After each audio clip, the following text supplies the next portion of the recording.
Read the New Testament in 1 year with Todd Jerome Jenkins. Mark 4. Again, Jesus began to teach by the lake. The crowd that gathered around him was so large that he got into a boat and sat in it out on the lake, while all the people were along the shore at the edge of the waters. He taught them many things by parables, and in his teachings said, "Listen, a farmer went out to sow his seed. As he was scattering the seed, some fell along the path, and the birds came and ate it up. Some fell on the rocky places, where it did not have much soil. It sprang up quickly, because the soil was shallow. But when the sun came up, the plants were scorched, and they withered, because they had no root. Other seeds fell among thorns, which grew up and choked the plants, so that they did not bear grain. While other seed fell on good soil.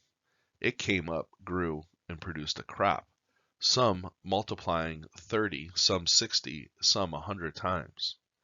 Then Jesus said, "Whoever has ears to hear, let them hear." When he was alone, the 12 and the others around him asked him about the parables. He told them, "The secret of the kingdom of God has been given to you.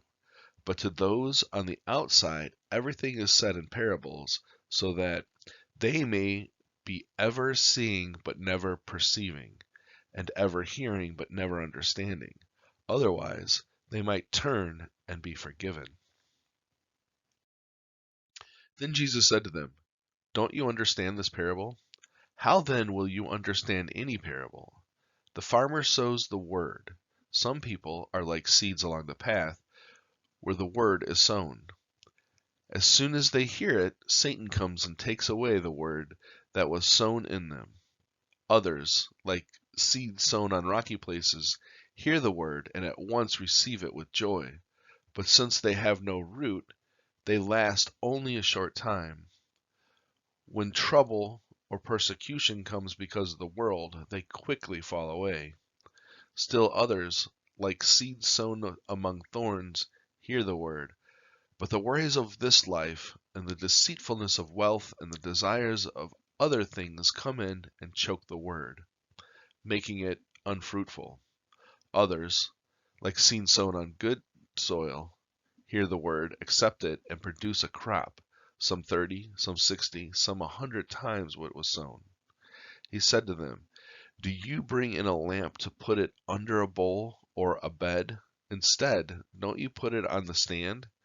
For whatever is hidden is meant to be disclosed, and whatever is concealed is meant to be brought out into the open. If anyone has ears to hear, let them hear. Consider carefully what you hear," he continued. "With the measures you use, it will be measured to you, and even more. Whoever has will be given more.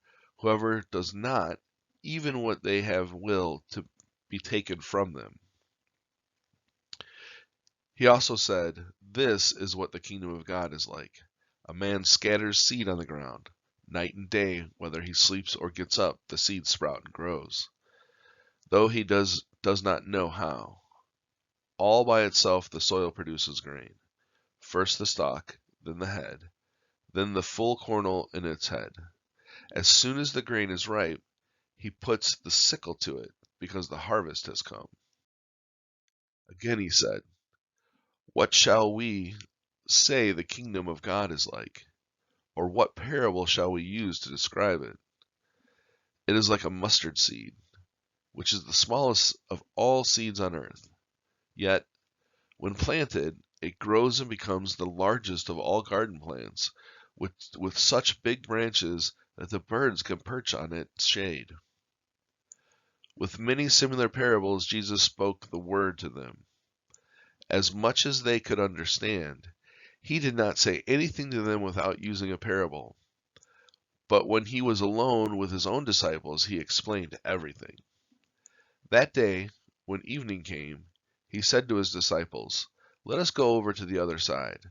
Leaving the crowd behind, they took him along, just as he was in the boat. There were also other boats with him. A furious squall came up, and the waves broke over the boat, so that it was nearly swamped. Jesus was in the stern, sleeping on a cushion. His disciples woke him and said to him, "Teacher, don't you care if we drown?" He got up, rebuked the wind, and said to the waves, "Quiet, be still." Then the wind died down, and it was completely calm. He said to his disciples, "Why are you so afraid? Do you still have no faith?" They were terrified and asked each other, "Who is this?